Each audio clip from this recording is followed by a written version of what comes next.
The Dayton connection to the Indy 500 dates all the way back to the very beginning, when a Stoddard Dayton car made here served as the pace car for the very first 500 in 1911. Three men who lived in Dayton, Frank Lockhart, Maury Rose, and Sam Hanks, have won the race.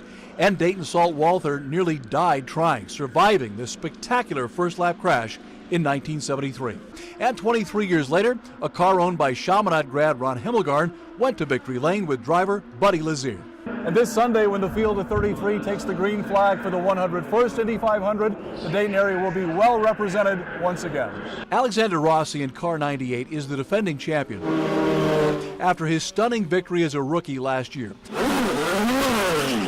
His crew chief then and now is Scott Marks from right here in Dayton. I think everybody wanted to win that race, right? Like I said, this is the biggest race in the world. Everybody wants to win the Indianapolis 500, and luckily the Andretti Autosports team won the race.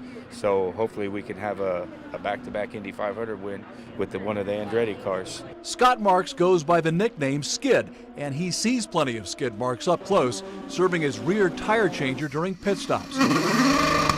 A pressure-packed 7 seconds that can make all the difference. Yeah, there's pressure when he's coming in, he's leading the race. You try not to think about that stuff when he's coming in because you don't want to screw up, because you could win a race or lose a race on a pit stop. So the thing is, you kind of just, take your time and just go through it. Tony Kanaan in car number 10 is another former 500 winner and perhaps the most popular driver in the field.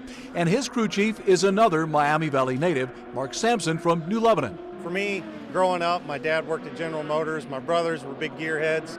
We all had muscle cars, growing up. It's awesome. Me and my buddies used to, dream about, hey, if we could do this for a living, that would be awesome. And, I'm fortunate enough to do it for a living. But the man with the longest Dayton connection could well be team owner Dale Pelfrey, who used the profits from his Huber Heights business to fund the race team that bears his name.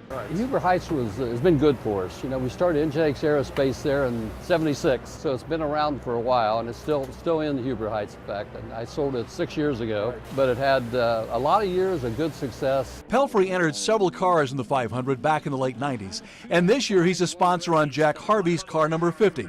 And like so many of us, it all started for him back when he was a kid. When I was 4 years old, we used to go on a family trip, Memorial Day, and my father would always turn on the race. And he didn't know anything about racing. None of the family knew anything about racing. But I said, wow, that has to be fantastic. You know how it is.